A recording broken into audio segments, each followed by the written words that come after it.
Yes? What do you want to know? Maybe you can tell me what you do know to help me narrow it down a bit. Do you want me to brief you? 3 days ago, the RCM Emergencies Desk received a report about a security guard who was found hanged in Martinez. An anonymous caller said there was a dead body behind the Whirling in Rags hostel cafeteria. The cadaver had been there for 4 days. No one had come to investigate. During that time, the victim had been stripped of his belongings. The caller did not identify him, but used the word lynching. There is an ongoing labor dispute between the local dock workers and the logistics company Wild Pines. I was told we should approach the death as part of this dispute.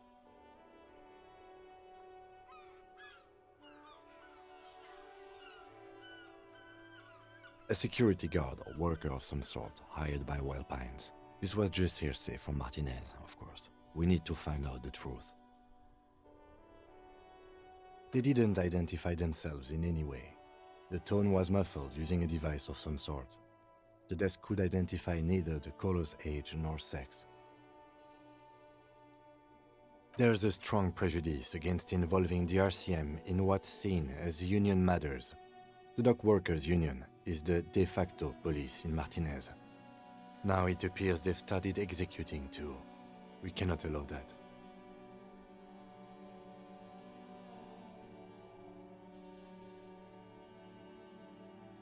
That's us, the Revachol Citizens Militia.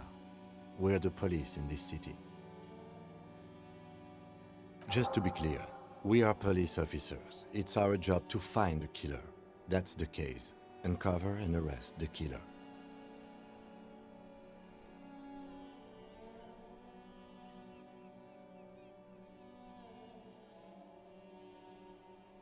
Good.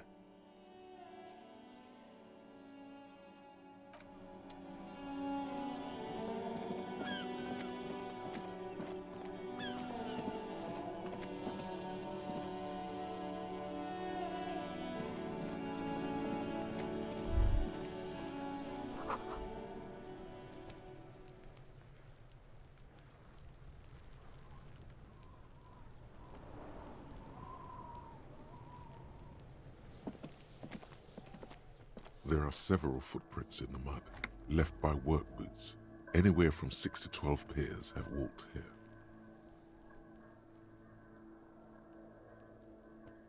Heavy workers' boots with reinforced toes and hobnails, all over the yard.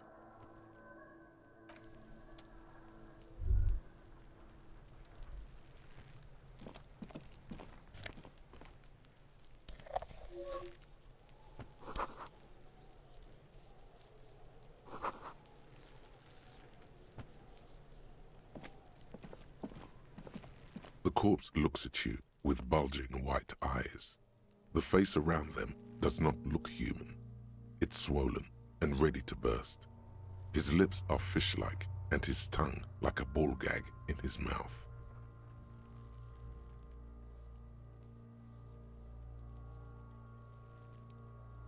You seem to be holding your breath. A cargo belt twists his neck at an unnatural angle. The body below appears stiff. It's letting out an ungodly rot. The smell seeps in even through your clenched nostrils. Active decay. It's okay to throw up, officer. No one is judging. He's about to blow! Cop's gonna blow, Kuno!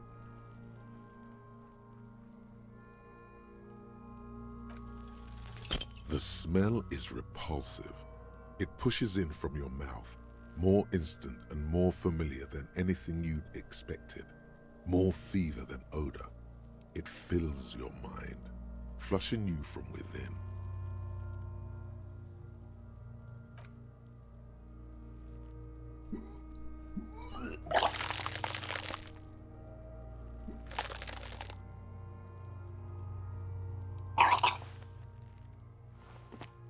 You feel a great force ringing from your stomach. Your body curls and pushes it out, burst by burst, until a pool of vomit lies under your feet and your throat stings from the stomach acid. The smell of Commodore Red rises from the pool. Among it, distilled spirit and bits of shish kebab.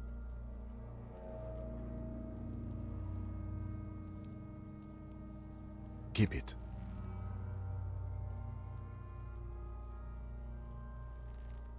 The hangover is clearly making this worse for you. You could use some ammonia to clear your head. If you can handle the headache, some officers use it to deal with cadaverine odor.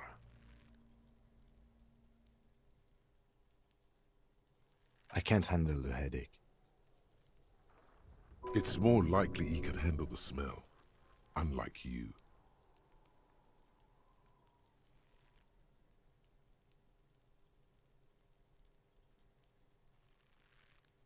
There is Frit nearby, east of the hostel.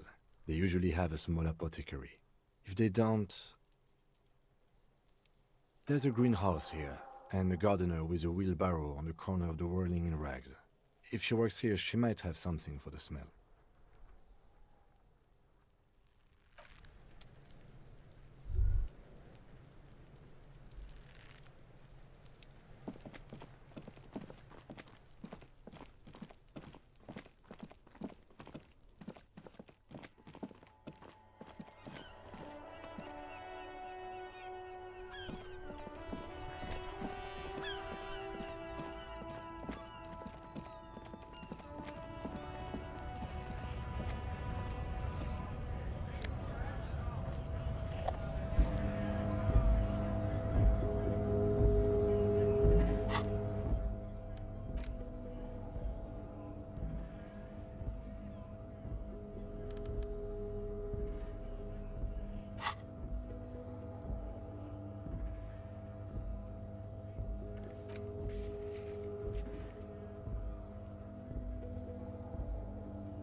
The tear machine stands in the corner. A sign says, 1 bottle equals 10 cents. Oh, that's the tear machine. It's a machine for tear. You know, you find tear outside, like bottles or whatever, and put it in the machine, then it gives you money. Cool. Let's do this swindle. This tear swindle. You need a bag, I guess. We used to have some, but we gave them all out, so... Feel free to use it if you find a bag, though. I'm sure there are some out there, somewhere.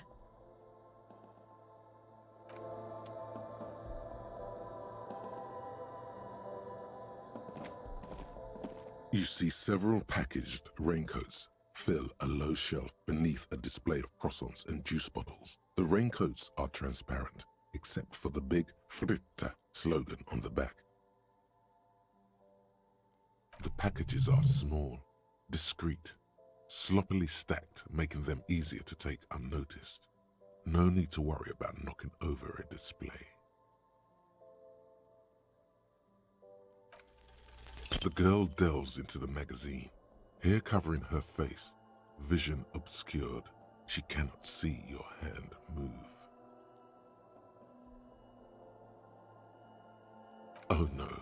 I said don't let it fall out with a thump. What did you do? Did you?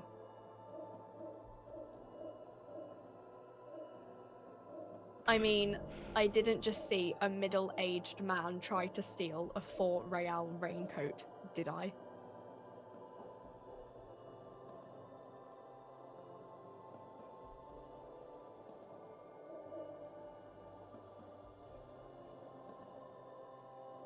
Really?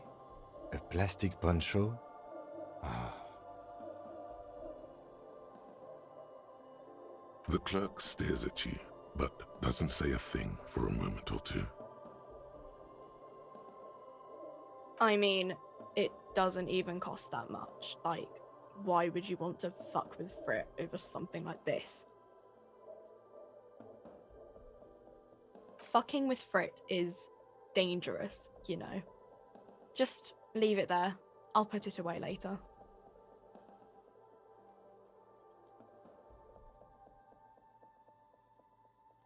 What is what? A raincoat? You know, like the one you tried to steal earlier?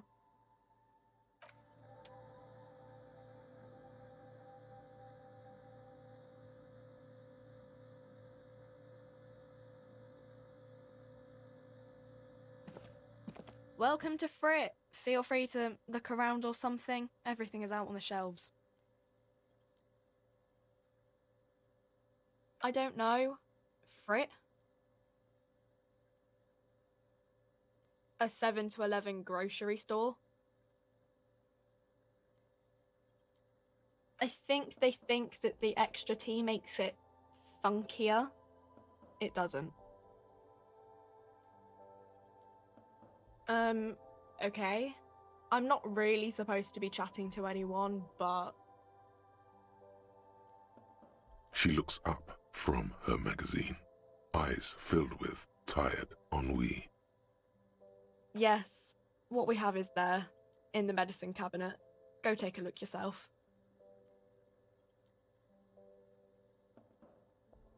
Because Frit has an army. She blinks at you, confused as to why you'd ask such an obvious thing. Yeah, like 2,000 or so.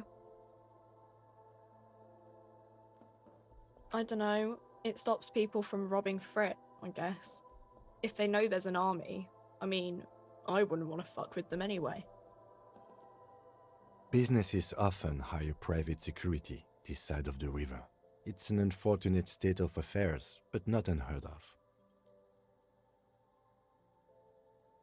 You think the police, like, bother catching shoplifters? Frit polices themselves, so yeah. Anything else you wanted?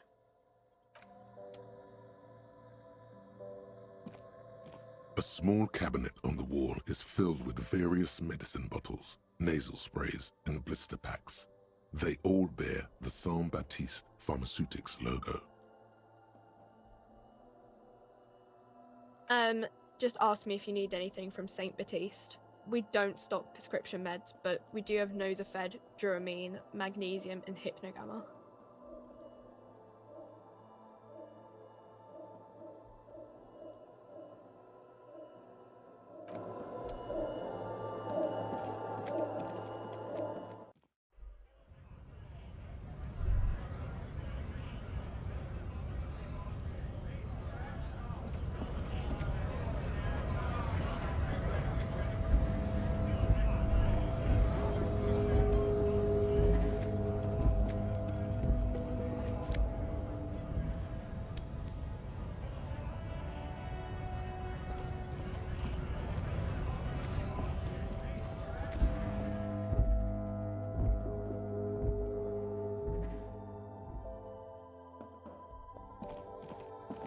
A small cabinet on the wall is filled with various medicine bottles, nasal sprays, and blister packs. Okay, don't, like, overdo it or something.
There he still is, looking right through you with his white eyes. The body below is entirely dedicated to that corpse smell.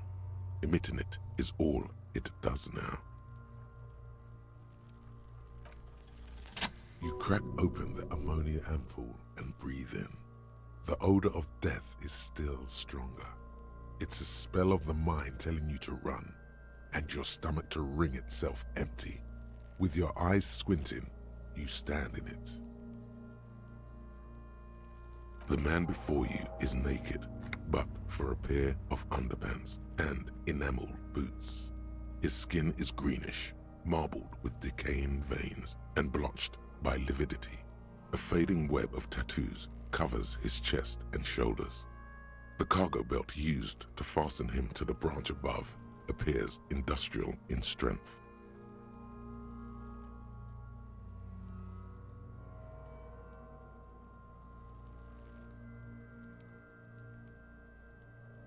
The hangman's knot is pulled tight by the weight of the corpse below.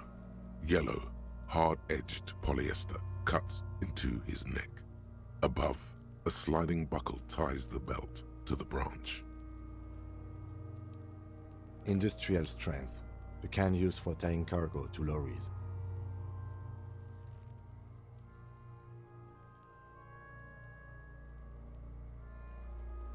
Yes, it looks like they use whatever was on hand, paying no attention to not incriminating themselves.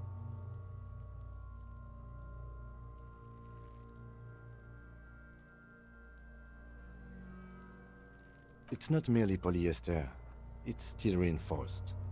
See these lines? This is where the wires run. I see rabbits for more than 20 strands. This makes getting him down much more problematic than I had assumed.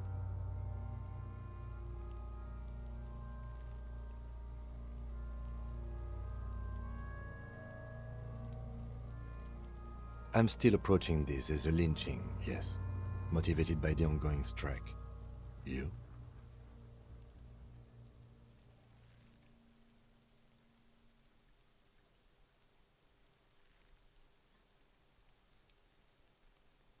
Yes, it often is. This bell worries me.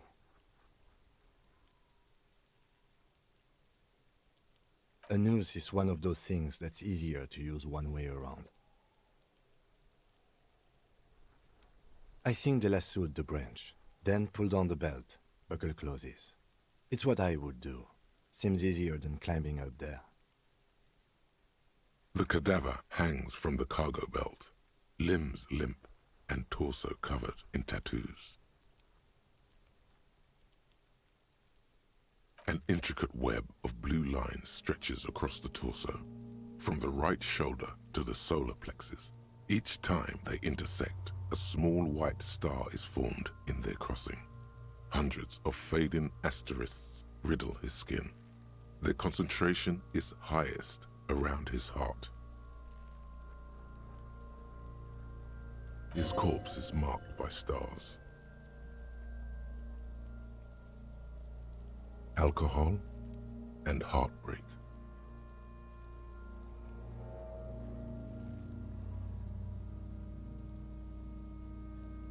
A map of the stars. I do see some similarity to astronomical charts. Great century Messinian, maybe. But this seems more particular. Customized somehow. I agree.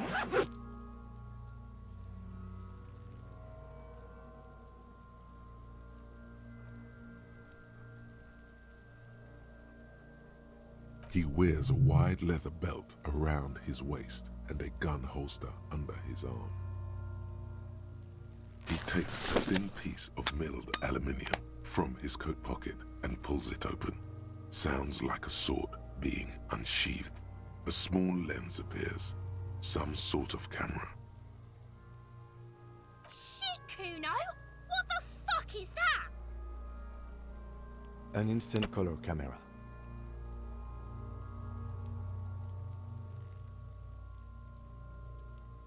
I have only 2 ampoules, so nobody move. I don't want to waste one.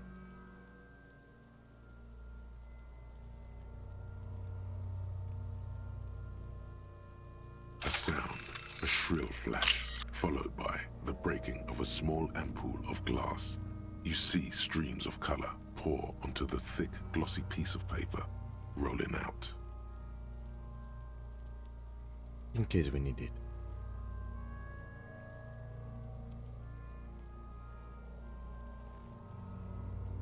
Yes, it is pretty cool, isn't it? There is only one ampoule left. Use it wisely.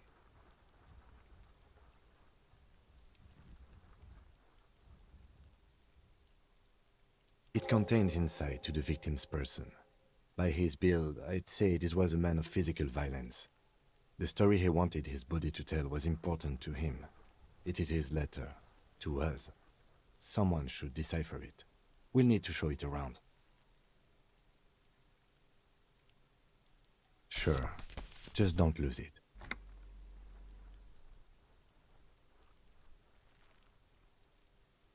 The glassy-eyed corpse looks by, his mouth mute and his skin as colorful as the chemical rainbow on the photo paper, teeming with opportunistic organisms.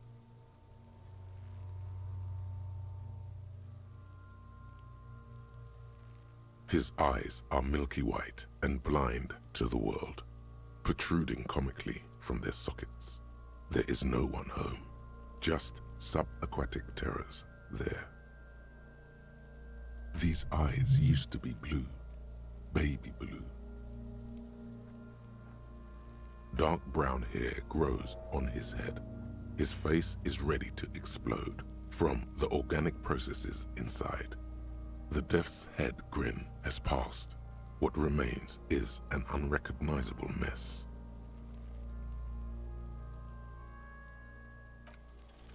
The corpse is dead silent. You have no idea why you just said that. Who is he? He is male, 40 to 50, with an athletic build. Good. The victim is of Occidental descent. Light brown hair, blue eyes. I mean white. The corpse looks right through you as you distance yourself from its stench, eyes like a shark. As you narrow your eyes, the monster before you blurs into a violent mess of green and pink. Only the lower extremities are pink with a dash of blue. His fatted hands, thighs, and his neck just above the noose. The rest of the corpse appears dark green in the cold spring air. How should I know why you are squinting, officer?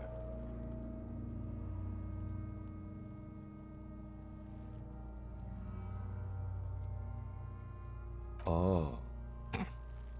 You are trying to assess lividity. The monster comes back into focus, an explosion of color coursing with dark marbled veins. His stomach appears pregnant with something. Black liquid streams down his thigh and onto his boot. So, what do you think? I agree. Totally dead.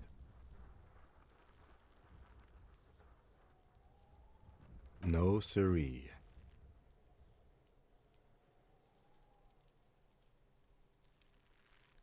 A pool of blood and feces has eaten into the frozen mud below the man's feet. Purge liquid is dripping into it, drop by drop. The victim appears to have contained no more than half a kilogram of digestion at the time of death. The fuck he's saying? Talking about shit.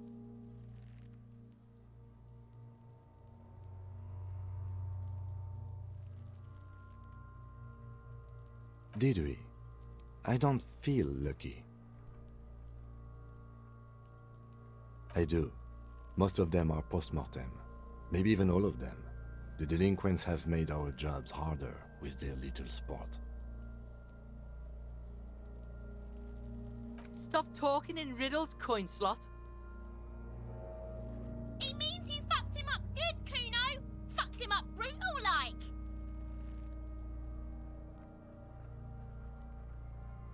I think he was upright immediately after death. Blood has gathered in his hands and feet, and his neck. The noose acted like a tourniquet, keeping the blood in his head. The hypostasis here is in tune with the hanging. That's what I think.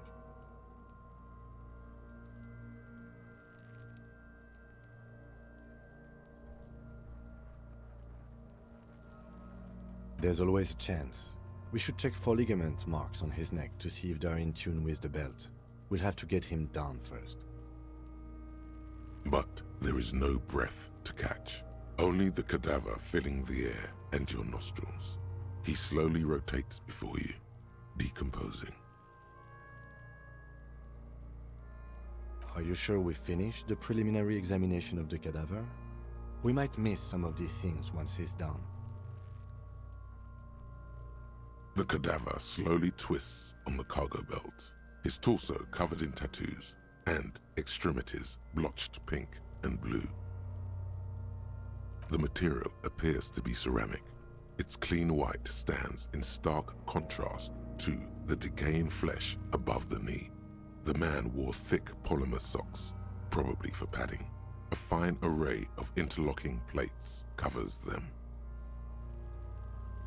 Delicate and fragile, they feel alien to the world around you, out of place somehow. They are armor, no boots. Technically speaking, these are sabatons. Ceramic plate. Zirconium dioxide, most likely. This is where the make would be. Under the heel. Fair weather. Fair weather model T500 VE. I'm guessing that's vitreous enamel. This is advanced stuff. Piece by piece. He's been out here for 7 days. It would be odd if they didn't.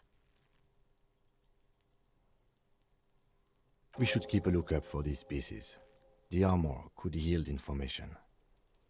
Maybe he'll know something.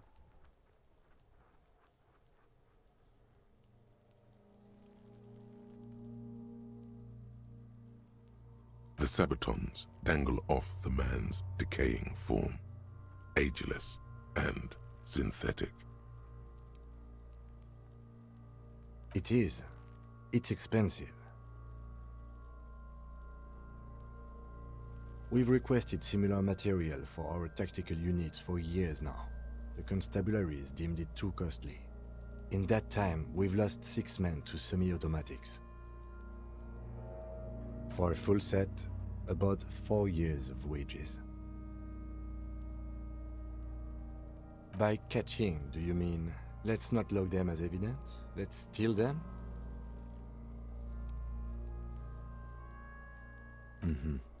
It means disciplinary hearing.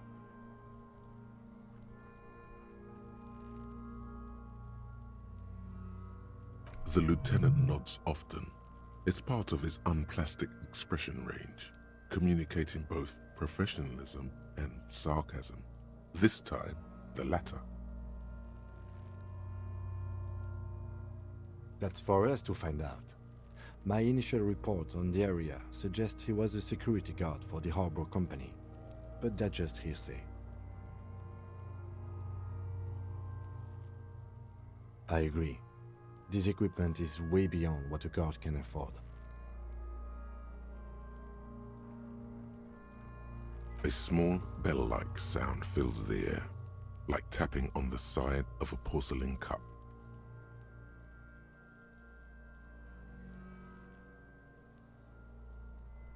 It's anything but.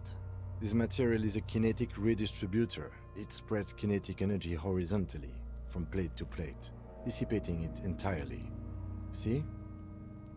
Faint, organic lines cover the plates where they separate into smaller ones. These plates then divide into smaller plates until there are hundreds of them altogether. Like the scales of some ancient white monster, cracked and pearly. The cadaver slowly twists on the cargo belt, his torso covered in tattoos and extremities blotched pink and blue. The steel-reinforced belt presents a unique challenge. I brought chain cutters, but I don't see a good angle of approach to the belt. The cadaver is a good 1.2 meters up. Neither one of us can reach the belt without assistance. And even if we do, there's the question of cutting it. An acrobatic maneuver would solve this situation. Nothing can go wrong with a good maneuver.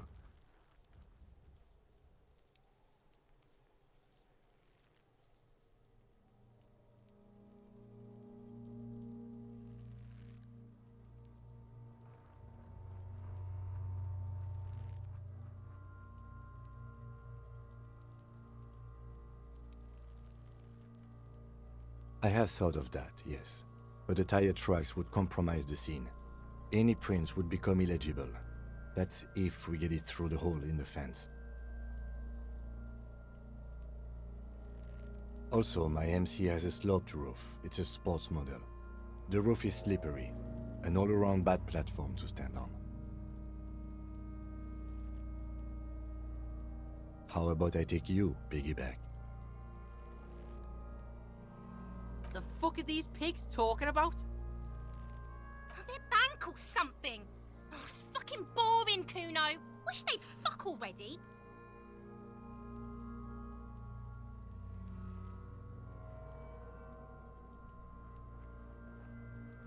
I wasn't actually implying I would. I meant it's a bad idea. It's a fucking hilarious idea. You two puskapas get on top of each other and fuck.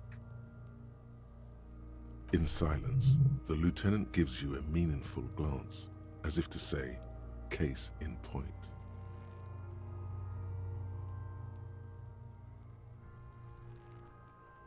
Climb up there and saw the branch? It seems doable. The kid's ladder is treacherously rotten, but you could use your hands and feet to reach around the tree, then hang from the branch.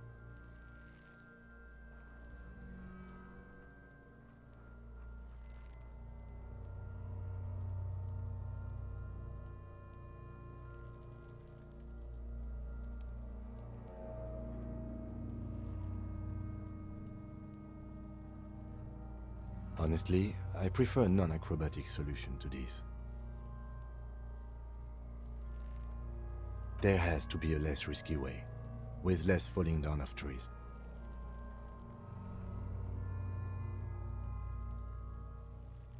Yeah! Bang bang time, pig! Shoot his head off! How?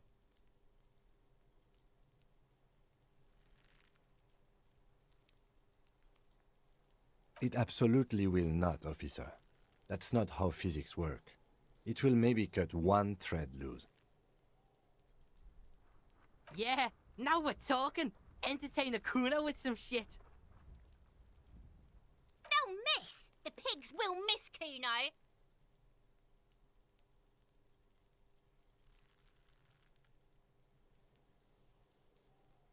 The lieutenant's brow is furrowed. He appears too deep in concentration to even notice what you said. Silence. With his elbow sharp, the lieutenant unzips his jacket and produces a lightweight firearm. He drops a paper cartridge in the barrel, separates the scouring stick, and gives the cartridge 5 tucks, securing it in place.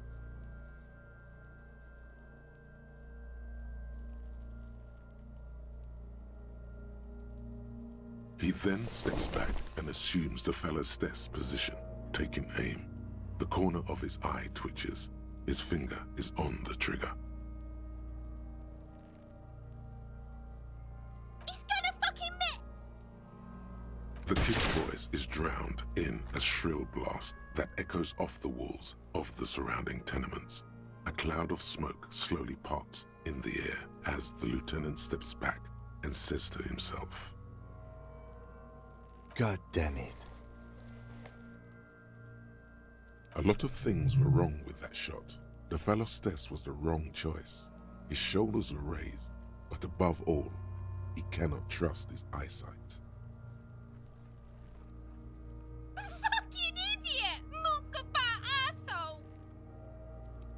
Kuno could have hit it easy, but then Kuno's not fucking handicapped, is he?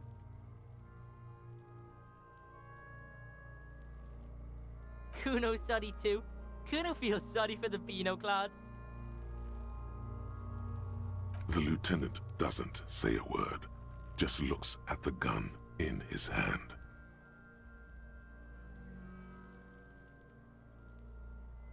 I have to say, it's beginning to look unlikely we can get him down without assistance.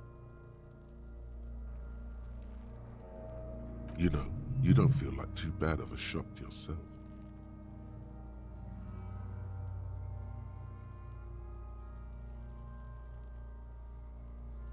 It's bad as it is, us shooting firearms like punks here. Go ahead, I'm not stopping you. Just don't hit the victim.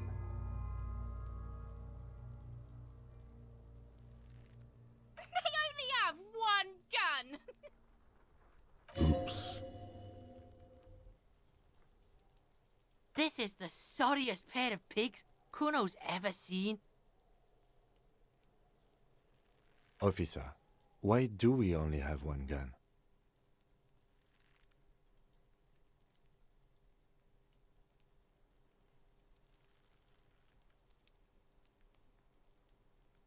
That is even more unfortunate than the badge. You need to contact your station about it as soon as possible. Try not to lose this one, please. Yeah, take it, you fucking banana poika! Take it and shoot yourself in the mouth!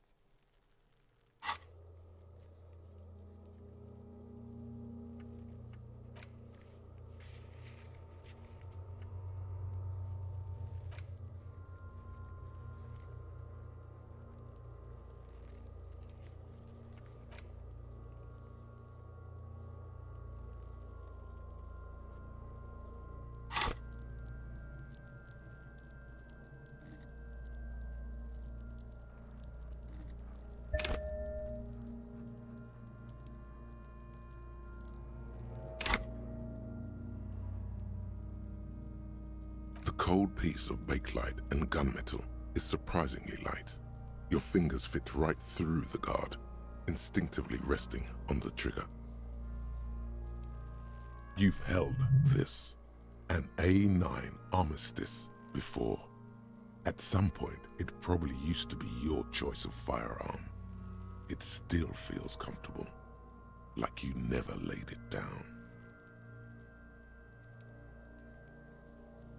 The fuck are you waiting for, Kuno? Tell him to shoot himself in the mouth! The buckle comes into focus in your sights. You stand with your feet planted firmly in the ground and your left hand supporting your gun arm. Why don't you just shoot yourself in your mouth? At least you won't miss.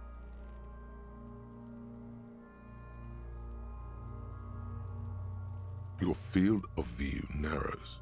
The branch slowly moves, becoming entirely two-dimensional. The metal buckle glimmers, slick with the falling rain. The corpse slowly rotates. Look, he's crying. You gonna cry now, fucking faggoty?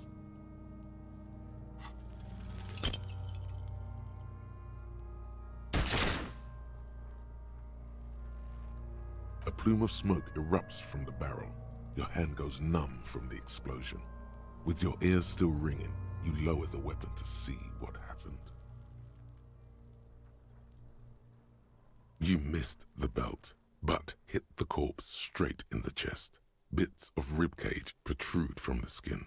No blood, only a murky sludge dripping down his belly. The sudden stink makes your eyes water. Oh my god, he's gonna fucking cry! I knew it! What a mulko!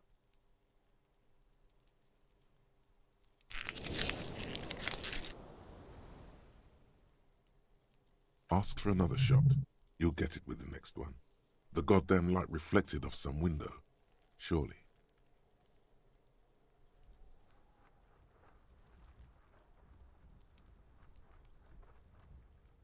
The cadaver is already compromised bad enough. We don't have to make it worse. It came out wrong. You made it sound like you're some sort of roulette addict looking for a fix. Ask again. More controlled this time. There is silence. Vittupa wants to fuck up again bad.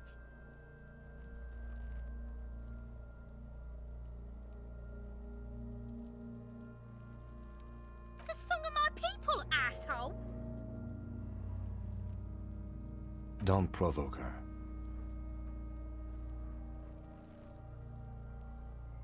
Shot him in the chest. What a fucking idiot. It's not the gun's fault you can't shoot. It's your pig hands. Pigs don't have hands. They have, like, fucking hooves or something. Kuno has hands. Kuno can shoot that shit down for you.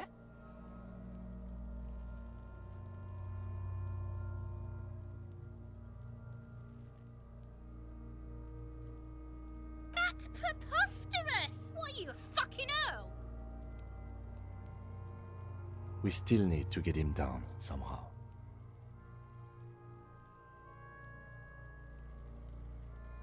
The bad way. The way I didn't want us to. By asking the harbor for help. They have the tools and the men. If they put him up there, they can take him down too.